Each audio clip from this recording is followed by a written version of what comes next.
জুলাই গণহত্যা মামলায় ট্রাইব্যুনালে সাবেক 10 মন্ত্রী সহ 13 আসামি। ভারত থেকে শেখ হাসিনাকে ফেরানোর চেষ্টা চলছে, জানান চিফ প্রসিকিউটর। আপাতত আন্দোলন স্থগিত করেছে তিতুমির কলেজের শিক্ষার্থীরা। মন্ত্রণালয় থেকে বৈঠক শেষে প্রতিনিধি দল ফিরলে পরবর্তী সিদ্ধান্ত। অন্তর্বর্তী সরকারের মেয়াদ হতে পারে সর্বোচ্চ 4 বছর। আল জাজিরাকে ডক্টর ইউনুস। প্রয়োজনীয় সংস্কার শেষেই নির্বাচনের রোডম্যাপ। গণঅভ্যুত্থানে আহতদের পাশে দলমত নির্বিশেষে সবাইকে দাঁড়ানোর আহ্বান তারেক রহমানের। নির্বাচন দিতে দেরি হলে সমস্যা বাড়বে বললেন Fakhrul.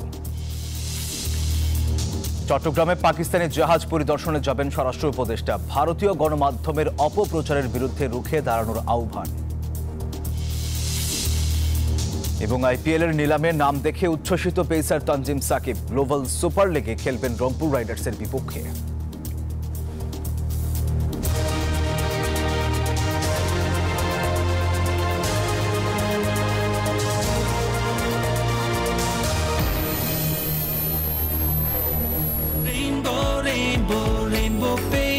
Rainbow Paints, the color of joy. স্বাগত নিউজ 24 বিকালের সংবাদে। আপনাদের সাথে আছি আমি সোহাগ বক্স। দেখছিলেন সংবাদ শিরোনাম। শব্দের আরেক নাম, একদম ইউনিক স্ট্রাকচারাল ডিজাইনের কসমিক ডো। এর ওয়াল থিকনেস ও রিপ থিকনেস বেশি থাকা থেকে 50 বছরেরও বেশি। কসমিক ডো, নিশ্চিন্তে 50 বছর। এবার বিস্তারিত। এক মাসের মধ্যে সাবেক প্রধানমন্ত্রী শেখ হাসিনা সহ 46 জনের বিরুদ্ধে জুলাই গণহত্যার তদন্ত শেষ করার নির্দেশ দিয়েছেন আন্তর্জাতিক অপরাধ ট্রাইব্যুনাল। একই সাথে সাবেক মন্ত্রী আনিসুল, দীপুমণি সহ 13 জনকে গ্রেফতার দেখিয়ে কারাগারে পাঠানোর নির্দেশ দিয়েছেন। তদন্তের জন্য চিফ প্রসিকিউটরের 2 মাসের সময় আবেদনের প্রেক্ষিতে এই আদেশ দিয়েছেন চেয়ারম্যান গোলাম মর্তুজার নেতৃত্বাধীন 3 সদস্যের ট্রাইব্যুনাল। শুনানিতে জুলাই গণহত্যার সাথে হাজির হওয়া আসামিদের সংশ্লিষ্টতার প্রমাণ পাওয়া গেছে বলে জানান চিফ প্রসিকিউটর। জুলাই হত্যাকাণ্ডে অভিযুক্ত 13 আসামির উপস্থিতিতে বেলা 10:45 শুরু হয় বিচার কার্য।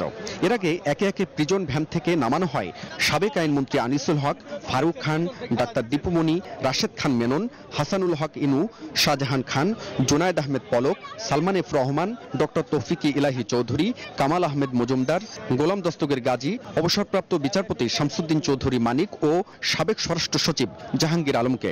অন্য এক মামলায় রিমান্ডে থাকায় সাবেক কৃষিমন্ত্রী আব্দুর রাজ্জাককে ট্রাইব্যুনালে হাজির করা হয়নি।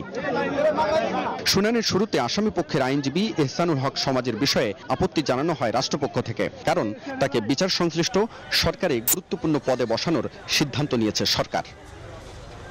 এ সময় পিলখানায় বিডিআর হত্যা থেকে শুরু করে জুলাই আগস্টের গণহত্যা পর্যন্ত ফ্যাসিস্ট আওয়ামী সরকারের ধারাবাহিক নির্মম হত্যাকাণ্ড ও মানবতাবিরোধী অপরাধের সাথে অভিযুক্তদের যোগ সাজশ ছিল বলে অভিযোগ করেন চিফ প্রসিকিউটর। এই মামলার তদন্তে 1 মাসের সময় বেঁধে দেন আদালত। পাশাপাশি অন্যান্য আসামিদের 17 ডিসেম্বরের মধ্যে গ্রেপ্তারের নির্দেশ দেন। আজকে 1 মাস সময় মঞ্জুর করেছেন, 1 মাস পরে আবার এই রিপোর্ট দাখিলের জন্য থাকবে, সেদিন হয়তো আসামিদেরকে নিয়ে আসা হবে। বলেন, জুলাই আগস্ট গণহত্যার মূল মাস্টারমাইন্ড ছিলেন সাবেক প্রধানমন্ত্রী শেখ হাসিনা, আর আজকের আসামিরা ছিলেন তার অন্যতম দোসর। প্রধান আসামি ছিলেন শেখ হাসিনা। শুধুমাত্র তাকে রক্ষা করা এবং তাকে ক্ষমতা রাখার জন্য এই অপরাধগুলো সংঘটিত হয়েছে, এবং এই সমস্ত অপরাধের সবচাইতে বড় দায় হচ্ছে শেখ হাসিনা। শুনানিতে রাষ্ট্রপক্ষের কাছে শেখ হাসিনার গ্রেপ্তার ও অবস্থান সম্পর্কে জানতে চান আদালত। প্রসিকিউশন জানায়, শেখ হাসিনা এই মুহূর্তে ভারতে রয়েছেন। বন্দি বিনিময় চুক্তি অনুযায়ী তাকে দেশে ফিরিয়ে আনার প্রক্রিয়া চলমান রয়েছে। তাকে ভারতের সাথে সম্পাদিত যে অপরাধীর বহিঃসমর্পণ চুক্তি, সেটার মূলে তাকে ফেরত চাওয়ার জন্য বাংলাদেশ গভর্নমেন্ট চিন্তা করছেন বলে গতকালকে প্রধান উপদেষ্টা তার বক্তব্যে বলেছেন। সুতরাং সেই প্রক্রিয়াতেও বাংলাদেশ যাচ্ছে। এদিন রাষ্ট্রপক্ষের পাশাপাশি আসামি পক্ষের আইনজীবীদের সরব উপস্থিতি দেখা যায় আদালতে। আসামি পক্ষের আবেদনের প্রেক্ষিতে মামলার অভিযোগের কাগজ ও আসামির সঙ্গে কথা বলার অনুমতি দেন আদালত। পাশাপাশি আসামিদের সাথে তাদের আত্মীয় স্বজনের দেখা করার অনুমতিও দেন। আসামি পক্ষের নিয়োজিত আইনজীবীগণ সুশৃঙ্খলভাবে ডিসিপ্লিনড ওয়েতে ওয়ান আফটার অ্যানাদার কথা বলতে পারবেন, এবং আমরা সে আদেশও পেয়েছি। শেখ হাসিনা পলাতক থাকায় তার পক্ষে আদালতে কোনো আইনজীবী ছিলেন না। মামলার পরবর্তী শুনানি 17 ডিসেম্বর। হাবিবুল ইসলাম হাবিব, নিউজ 24, ঢাকা। এই যে আমার ব্যাংক আরএফএল গ্যাস স্টোভ, এর সায়েন্টিফিক নজল আর ব্রাশ বার্নার তাপকে সমানভাবে ছড়িয়ে খরচ বাঁচায় 25%। আরএফএল গ্যাস স্টোভ নিরাপদ ও গ্যাস সাশ্রয়ী। এসোচার ফুড গ্রেড স্টেইনলেস স্টিলে তৈরি, যা নিশ্চিত করে জংবিহীন সিঙ্কের আজীবন নিশ্চয়তা। আরএফএল কিচেন সিঙ্ক, স্বাস্থ্যকর কিচেনের চিরস্থায়ী সমাধান। কঠোর নিরাপত্তা বেষ্টনীতে শুরু হলো জুলাই হত্যাকাণ্ড ও মানবতা বিরোধী মামলার আনুষ্ঠানিক বিচার প্রক্রিয়া। এদিন ট্রাইব্যুনালে হাজির করা হয় আওয়ামী লীগ সরকারের মন্ত্রী, প্রতিমন্ত্রী ও উপদেষ্টা সহ 13 জন আসামিকে। কোনো ধরনের অপ্রীতিকর পরিস্থিতি এড়াতে আদালত এলাকায় ঘিরে ছিল 3 স্তরের বিশেষ নিরাপত্তা ব্যবস্থা। সকাল থেকেই আন্তর্জাতিক অপরাধ ট্রাইব্যুনাল ঘিরে বাড়তি নিরাপত্তা। 9:30 থেকে আদালত প্রাঙ্গণে আসতে শুরু করেন প্রসিকিউশন ও আসামি পক্ষের আইনজীবীরা। এদিন বিশেষ নিরাপত্তা পাস ছাড়া কাউকে প্রবেশ করতে দেয়া হয়নি ট্রাইব্যুনাল ভবনে। ট্রাইব্যুনাল সহ পুরো সুপ্রিম কোর্ট এলাকায় ছিল কঠোর নিরাপত্তা। উচ্চ আদালতের প্রতিটি প্রবেশদ্বারে ছিল আইন শৃঙ্খলা বাহিনীর বাড়তি উপস্থিতি। করা হয় তল্লাশিও। পুলিশের পাশাপাশি মোতায়েন ছিল আর্মড পুলিশ ব্যাটালিয়নের সদস্যরাও। সকাল 10টার পর ট্রাইব্যুনাল প্রাঙ্গণে আসতে শুরু করে আসামিবাহী প্রিজন ভ্যান। কঠোর নিরাপত্তার মধ্য দিয়ে আদালতের হাজতে নেওয়া হয় বিগত সরকারের মন্ত্রী, প্রতিমন্ত্রী থাকা 9 জন সহ 13 জনকে। আসামিদের উপস্থিতির মধ্য দিয়ে জুলাই অভ্যুত্থানে হত্যাকাণ্ড সহ আওয়ামী লীগের ক্ষমতাকালে সংগঠিত হত্যা, গুম সহ নানা মানবতা বিরোধী অপরাধের মামলায় আনুষ্ঠানিক বিচার প্রক্রিয়া শুরু করল ট্রাইব্যুনাল। সজল দাস, নিউজ 24, ঢাকা। বিজলি কেবলস যে কোনো স্থাপনার বৈদ্যুতিক সংযোগকে রাখে নিরাপদ। এর স্কিন কোটেড ইনসুলেশন সম্পূর্ণ ফায়ার রিটার্ডেন্ট, তাই বিজলি কেবলস নিজেই নিজেকে নেভায়। বিজলি কেবলস, নিরাপদ আজীবন। আপাতত আন্দোলন স্থগিত করেছে তিতুমির কলেজের শিক্ষার্থীরা। তারা জানায়, মন্ত্রণালয় থেকে প্রতিনিধি দল ফেরার পর পরবর্তী সিদ্ধান্ত জানাবেন তারা। এর আগে বিশ্ববিদ্যালয় করার দাবিতে মহাখালীতে সড়ক ও রেলপথ অবরোধ করে রাখেন শিক্ষার্থীরা। তীব্র যানজট সৃষ্টি হয়েছে আশপাশের এলাকায়। বন্ধ হয়ে যায় ঢাকার সাথে সারা দেশের রেল যোগাযোগ। কলেজটিকে বিশ্ববিদ্যালয় করতে দ্রুত কমিশন গঠন না হলে কঠোর আন্দোলনের হুঁশিয়ারি দিয়েছেন শিক্ষার্থীরা। তারা বলছেন, ঢাকা উত্তরে কোনো বিশ্ববিদ্যালয় নেই, তাই তিতুমির কলেজকে বিশ্ববিদ্যালয় করতে চান তারা। এই দাবিতে সকাল 11:30টায় মহাখালী সড়ক ও রেলপথ অবরোধ করে তিতুমির কলেজের প্রায় 2000 শিক্ষার্থীরা ঢাবির অধিভুক্তর পর থেকে শিক্ষার মানের উন্নতির পরিবর্তে ঢাবি প্রশাসনের বৈষম্যমূলক বিভিন্ন নীতি ও প্রশাসনিক দুর্বলতার কারণে শিক্ষার্থীরা শিক্ষার যথাযথ সুযোগ থেকে বঞ্চিত হচ্ছে বলেও অভিযোগ করেন তারা। বলেন, দাবি মানা না হলে কঠোর কর্মসূচি দেওয়া হবে। এলো instant milk powder happy cow, যেমন সাশ্রয়ী তেমনি পুষ্টিগুণে ভরপুর। আর এটা নিউজিল্যান্ডের গরুর দুধ। হ্যাপি কাউ, গরুর দুধের স্বাদ সবাই পাক। অন্তর্বর্তী সরকারের মেয়াদ 4 বছরের কম হওয়া উচিত। এটা আরও কম হতে পারে বলে জানিয়েছেন অন্তর্বর্তী সরকারের প্রধান উপদেষ্টা ডক্টর মোহাম্মদ ইউনূস। সম্প্রতি আজারবাইজানের রাজধানী বাকুতে অনুষ্ঠিত জাতিসংঘের জলবায়ু সম্মেলনের ফাঁকে কাতার ভিত্তিক সম্প্রচার মাধ্যম আল জাজিরাকে দেওয়া সাক্ষাৎকারে এসব কথা বলেছেন তিনি। রোববার ভিডিও সাক্ষাৎকারটি সম্প্রচার করেছে আল জাজিরা। বর্তমান অন্তর্বর্তী সরকারের দ্রুততম সময়ের মধ্যে নির্বাচন দিতে চায় বলে মন্তব্য করলেও এর সুনির্দিষ্ট সময়সীমা জানাননি প্রধান উপদেষ্টা।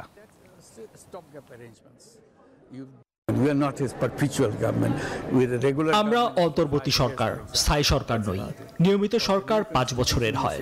নতুন সংবিধানে সরকারের মেয়াদ সম্ভবত 4 বছর হতে পারে, কারণ মানুষ সরকারের মেয়াদ কম চায়। সুতরাং অন্তর্বর্তী সরকারের মেয়াদ 4 বছরের কম হওয়া উচিত, এটা নিশ্চিত।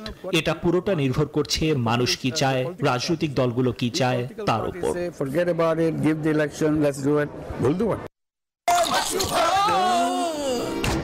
আমি এই চেয়ারে বসবো না। বাচ্চু ভাই, এই চেয়ারকে ভয় পেও না। ডেন্টিস্টের পরামর্শে নাও নতুন কোলগেট অ্যাক্টিভ সোল, যা দাঁতের সমস্যা শুরু হওয়া মাত্রই থামিয়ে দেয়। না থাকবে ব্যথা, না থাকবে ভয়। রাষ্ট্র সংস্কার কার্যক্রমকে গতিশীল করতে গণমাধ্যম সহ মোট 5টি পূর্ণাঙ্গ সংস্কার কমিশন ঘোষণা করেছে সরকার। মন্ত্রিপরিষদ থেকে পাঠানো এই সংক্রান্ত সারসংক্ষেপ অনুমোদন করেছেন অন্তর্বর্তী সরকারের প্রধান উপদেষ্টা ডক্টর মোহাম্মদ ইউনূস। অন্য কমিশনগুলো হলো শ্রম সংস্কার কমিশন, স্বাস্থ্য খাত সংস্কার কমিশন, নারী বিষয়ক সংস্কার কমিশন এবং স্থানীয় সরকার সংস্কার কমিশন। মন্ত্রিপরিষদ থেকে পাঠানো আদেশে বলা হয়, গণমাধ্যমকে স্বাধীন, শক্তিশালী ও বস্তুনিষ্ঠ করতে প্রধান উপদেষ্টার অনুশাসন অনুযায়ী গণমাধ্যম সংস্কার কমিশন গঠন করে প্রজ্ঞাপন জারি করা যেতে পারে। এই কমিশনের প্রধান হয়েছেন সাংবাদিক কামাল আহমেদ। শ্রম সংস্কার কমিশনের প্রধান হয়েছেন সৈয়দ সুলতান উদ্দিন আহমেদ। স্থানীয় সরকার বিশেষজ্ঞ তুফাইল আহমেদ দায়িত্ব পালন করবেন স্থানীয় সরকার সংস্কার কমিশনের প্রধান হিসেবে। এছাড়া অধ্যাপক একে আজাদ খানকে দেয়া হয়েছে স্বাস্থ্য খাত সংস্কার কমিশনের দায়িত্ব। আদেশে বলা হয় কমিশন অবিলম্বে এর কার্যক্রম শুরু করবে এবং সংশ্লিষ্ট সব মতামত বিবেচনা করে পরবর্তী 90 দিনের মধ্যে প্রস্তুত করা প্রতিবেদন অন্তর্বর্তী সরকারের প্রধান উপদেষ্টার কাছে হস্তান্তর করবে।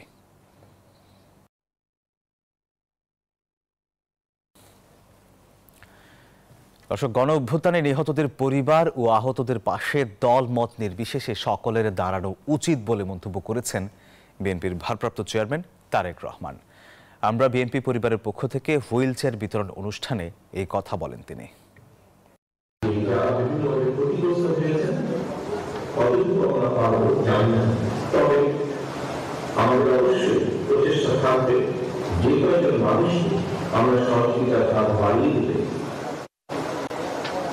তারা কিছুটা হলে সুস্থ হয়ে উঠতে পারবে, সেই প্রচেষ্টা আমরা গ্রহণ করব। মানুষকে করা সম্ভব। জাতির উদ্দেশ্যে দেওয়া প্রধান উপদেষ্টার ভাষণে নির্বাচনের রূপরেখা না থাকায় আশাহত হয়েছে বিএনপি। সকালে জাতীয় প্রেস ক্লাবে এক আলোচনা সভায় এমন কথা বলেছেন দলটির মহাসচিব মির্জা ফখরুল ইসলাম আলমগীর। মঈনুদ্দিন ফখরুদ্দিন আমলের কথা উল্লেখ করে বিএনপি মহাসচিব বলেন, জাতির অতীত অভিজ্ঞতা ভালো নয়।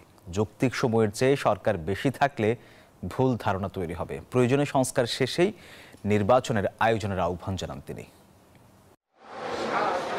মৌলানা আব্দুল হামিদ খান ভাসানীর ৪৮তম মৃত্যুবার্ষিকী উপলক্ষে সকালে জাতীয় প্রেস ক্লাবে আলোচনা সভার আয়োজন করে বিএনপি। সভায় যোগদান মৌলানা ভাসানীর অনুসারী এবং বিএনপির বিভিন্ন স্তরের নেতারা। বাংলাদেশের স্বাধীনতা সংগ্রামে মৌলানা ভাসানীর অবিস্মরণীয় অবদানের কথা স্মরণ করেন তারা। তিনি একদিকে রাজনীতি, অন্যদিকে আধ্যাত্মিক নেতা, তার অসংখ্য মুরিদ আছে সারা পৃথিবীতে।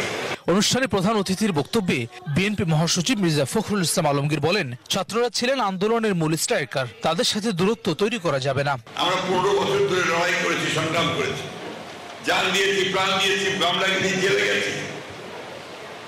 তারপরে বলেন আপনার যে শেষ লাঠিটা গোলে কে মেরেছে?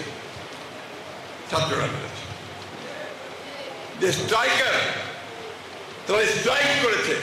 সম্প্রতি জাতির উদ্দেশ্যে দেয়া প্রধান উপদেষ্টার ভাষণে প্রত্যাশা পূরণ হয়নি জানিয়ে মির্জা ফখরুল বলেন, নির্বাচনের ঘোষণা দিলেই অর্ধেক সমস্যার সমাধান হয়ে যাবে।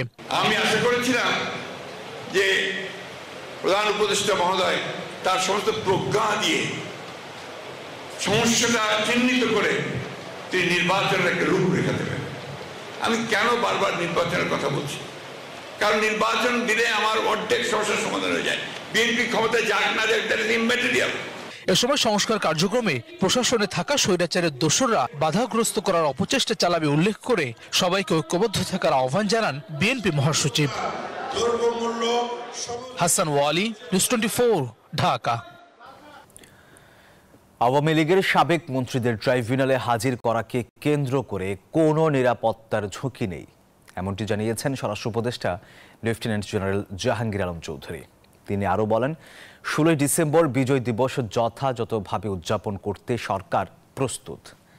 বিস্তারিত প্রতিবেদনে। জুলাই গণহত্যায় জড়িত থাকার অভিযোগে একের পর এক গ্রেফতার করা হয় আওয়ামী লীগের একাধিক সাবেক মন্ত্রীদের। গত 16 বছর গুম খুনে সম্পৃক্ততার অভিযোগে ট্রাইব্যুনালে তোলা হয় তাদের।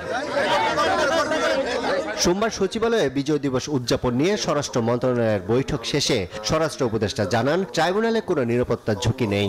এখানে কোনো ধরনের সিকিউরিটি থ্রেট না লাগলে কোনো ধরনের সিকিউরিটি থ্রেট নেই। 16 ডিসেম্বরকে কেন্দ্র করে আওয়ামী লীগ আইন শৃঙ্খলা বিঘ্ন ঘটাতে পারে এমন কোনো তথ্য সরকারের কাছে নেই, তবে গোয়েন্দা বাহিনী সতর্ক আছে।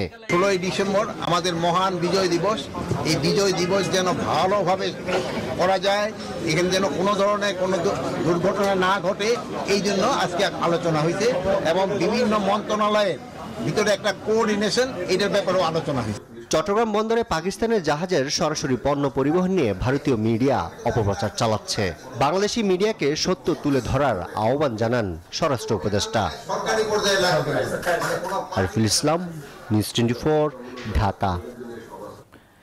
নিউজ 24 বিকালে সংবাদে নিচ্ছে একটা বিরতি, সাথেই থাকুন।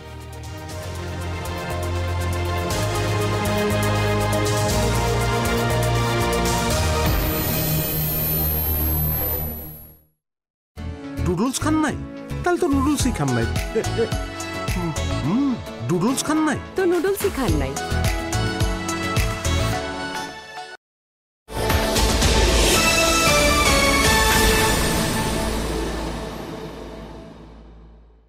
মেরি মিল্ক সোপার এর মিল্ক লোশন প্রতিবার গোসলের পর আমার ত্বক রাখে নরম ও মসৃণ।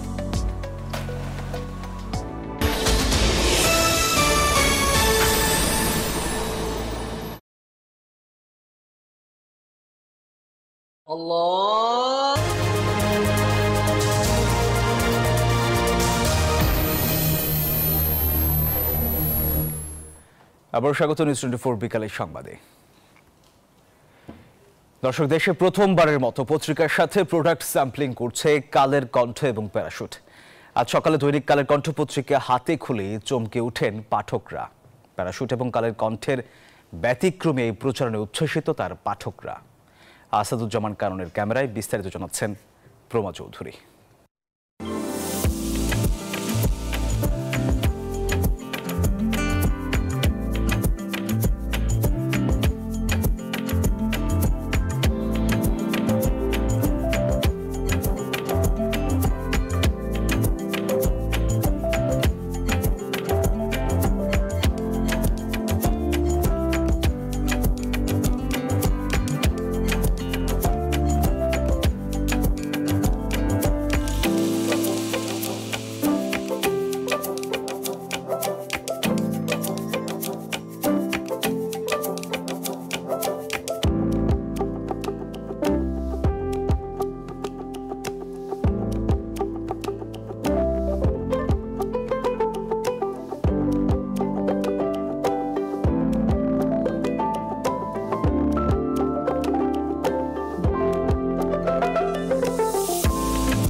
দরজায় কড়া নাড়ছে শীত, আর এই শীতে রুক্ষ স্কিনের প্রতি নিতে হবে বিশেষ যত্ন।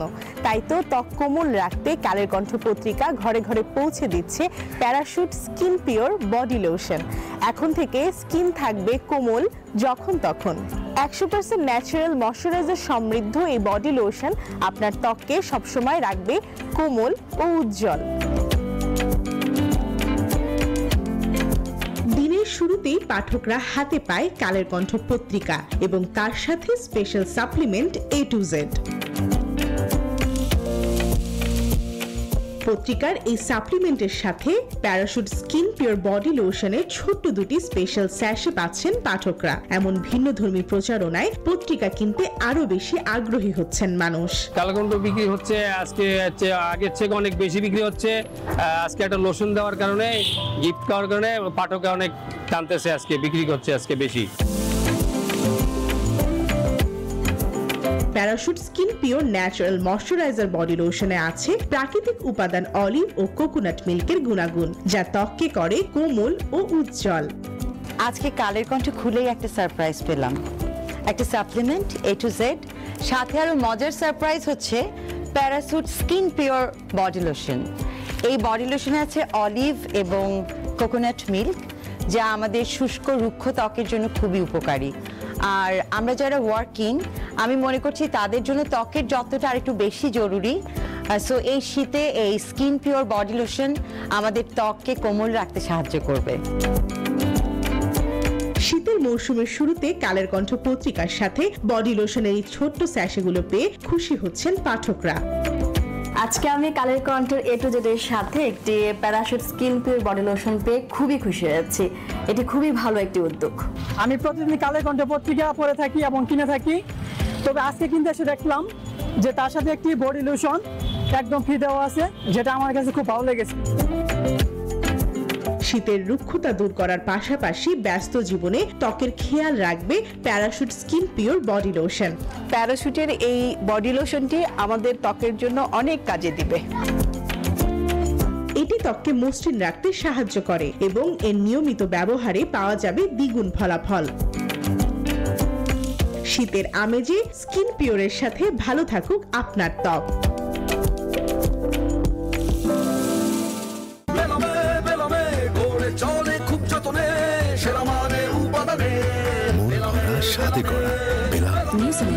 Excellence in quality.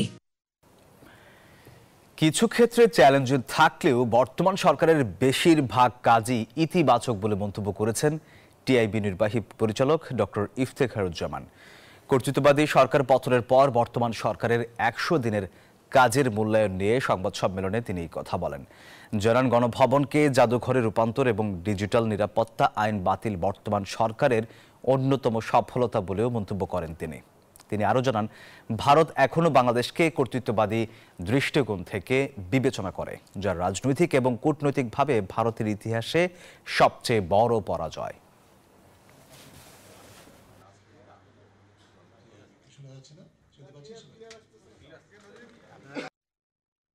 সরকারের পক্ষ থেকে যে বিষয়গুলো অত্যন্ত ইতিবাচক ভাবে আমরা অল্প সময়ের মধ্যে বিশাল জঞ্জালের উপর ভিত্তি জঞ্জাল থেকে যে অপসারণের মাধ্যমে নতুন বাংলাদেশ গড়ার বাংলাদেশ 2.0 গঠনের যে স্বপ্ন, সেটি অনেক প্রতিকূলতা সত্ত্বেও, জটিলতা সত্ত্বেও, অনেক ক্ষেত্রে বলবো যে কমঞ্চলী চ্যালেঞ্জ সত্ত্বেও অন্তর্বর্তীকালীন সরকার অত্যন্ত গুরুত্বপূর্ণ অনেকগুলো কাজ করেছে। গাড়িটা আমার প্রেজেন্ট, আমার ফিউচার, আমার হ্যাপি লাইফ। আইডিএলসি আমার ফাইন্যান্সিয়াল পার্টনার বলেই কার লোন আমার কাছে লাইফ ইনভেস্টমেন্ট। ব্যাংক গ্রাহকদের স্বার্থ কেন্দ্রীয় ব্যাংক সবার আগে দেখবে বলে জানিয়েছেন governor doctor Ahsan H Mansur. সোমবার বাংলাদেশ ব্যাংকের প্রধান কার্যালয়ে দেশের আর্থিক খাতের সমসাময়িক ইস্যু নিয়ে সাংবাদিকদের সঙ্গে আলাপকালে তিনি এই কথা বলেন। গভর্নর বলেন, কোনো প্রতিষ্ঠান বন্ধ করা হবে না। আরও বলেন, যারা প্রতিষ্ঠানের পক্ষ হয়ে কাজ করছে বা করবে তাদের বাদ দিয়ে দেশ চলবে না। ঢালাওভাবে কাউকে চাকরি থেকে বাদ দেয়া যাবে না।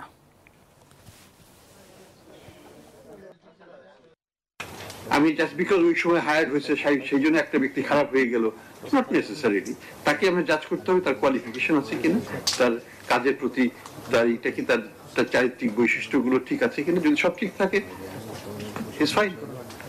আমরা কি তাকে ক্ষতি করার জন্য কিছু করব না, কিন্তু অযোগ্য ব্যক্তিকে প্রতিষ্ঠানে রাখা যাবে না। বিকালে সংবাদে নিচ্ছে আরো একটা বিরতি, সাথেই থাকুন।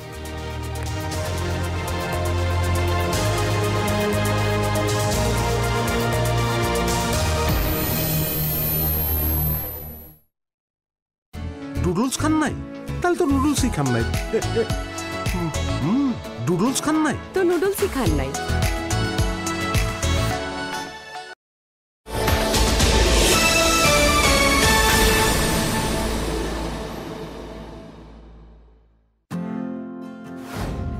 রাস্তা পার হতে ট্রাফিক সিগন্যালের প্রতি দৃষ্টি রাখুন। জেব্রা ক্রসিং, ফুট ওভারব্রিজ ও আন্ডারপাস দিয়ে রাস্তা পারাপার করুন।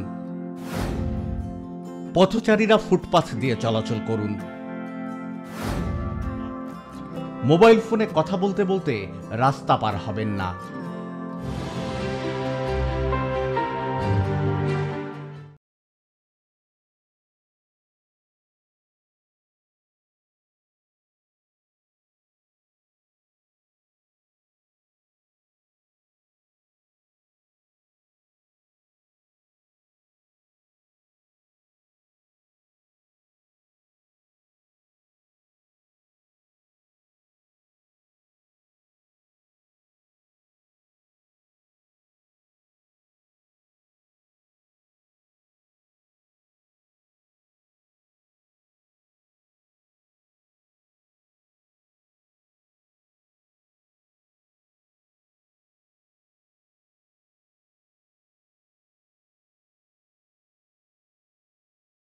Coaches, we are creating the perfect launchpad for the future stars of Bangladesh cricket.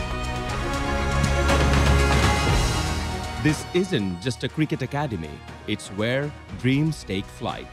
where the future of Bangladesh cricket is built. For the millions of aspiring cricketers across the country, your journey starts here. Boshundhara Cricket Network, shaping tomorrow's champions today. Your passion, our commitment. Together, we will make your cricketing dream come true.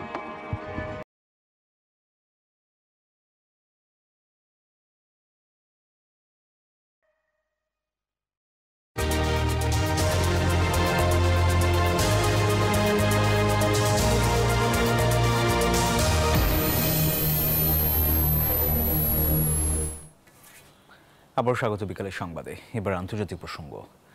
Curfew জারির পরও শান্ত হয়নি ভারতের মণিপুর। দফায় দফায় ঘটছে সংঘর্ষের ঘটনা। পুলিশের গুলিতে মরছে সাধারণ মানুষ। শান্তি ফেরাতে ব্যর্থ বলে বিজেপি সরকারের উপর থেকে সমর্থন প্রত্যাহার করেছে জোটসঙ্গী এনপিপি। আর এদিকে মণিপুর পরিস্থিতি নিয়ে জরুরি বৈঠক ডেকেছে স্বরাষ্ট্রমন্ত্রী অমিত শাহ। সপ্তাহ ঘুরলেও এখনো শান্তি ফেরেনি ভারতের মণিপুর রাজ্যে। রোববার পুলিশের গুলিতে মৃত্যু হয়েছে এক যুবকের। আর এই ঘটনাতে আবারও ফেটে পড়েন উত্তর পূর্ব এই ছোট পাহাড়ি রাজ্যের জনতা। আগুন লাগিয়ে দেওয়া হয় বিজেপি এবং কংগ্রেস পার্টি অফিসে।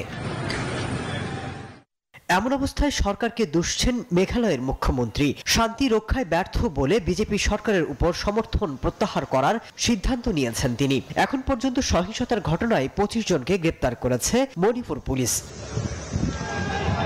এদিকে মণিপুর পরিস্থিতি নিয়ে শীর্ষ কর্মকর্তাদের সাথে বৈঠক করেছেন স্বরাষ্ট্রমন্ত্রী অমিত শাহ। স্বরাষ্ট্র মন্ত্রণালয়ের নির্দেশে পরিস্থিতি সামাল দিতে রাজ্যে নামানো হয়েছে সেনা সদস্যদের। বিক্ষিপ্ত এলাকাগুলোতে রোববার রাত থেকেই শুরু হয়েছে যৌথ বাহিনীর টহলদারি। মাসুদ রানা, নিউজ 24। এবার জানাবো খেলা সংবাদ।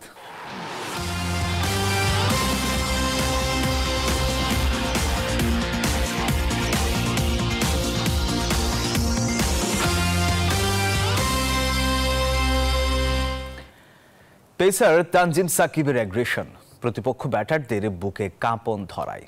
এখনো ড্রেসিং রুমে মিস করেন সাকিব আল হাসানকে। আর আইপিএলের নিলামে নিজের নাম দেখে উচ্ছ্বসিত তিনি। গ্লোবাল সুপার লিগে গায়না অ্যামাজন ওয়ারিয়র্সের হয়ে খেলতে আগামী 20 তারিখ দেশ ছাড়বেন তিনি। কোনো ডিসকমফোর্ট নাই। আর ইনশাল্লাহ আগামী 2-1 দিনের ভিতরে 100% বোলিং শুরু করব। খেলার সুযোগটা আসলে ইমরান তাহির ভাই আমাকে মেসেজ করে হোয়াটসঅ্যাপে যে সাকিব তুমি কি ফ্রি আছো নাকি, আমাদের এই সময়টাতে গ্লোবাল টি20 আছে আমাদের এই টিমের হয়ে। তখন আমি শারিন হাফিজ ভাইকে কল করি যে ভাই এরকম একটা অফার আসছে, কি করবো। উনি বললেন যে আমাদের দেশেরও তো অনেকে খেলতে যাবে, তুমি কথা আগাই নাও। পেস বোলিং এমন একটা বিষয়, কেউ এটা ন্যাচারালি মানুষের মধ্যে থাকে, কেউ চাইলে কিন্তু পেস বোলার হতে পারবে না। ন্যাচারালি তার মধ্যে ওই ফার্স্ট বা বল জোরে করা একটা প্রবণতা থাকতে হবে। আর অ্যাগ্রেশন আমি মনে করি আসলে এটা ন্যাচারাল। দর্শক, আর এই ছিল নিউজ 24 বিকালের সংবাদে। আরও সংবাদ ও বিশ্লেষণ জানতে ভিজিট করুন news24bd.tv। ধন্যবাদ সবাইকে।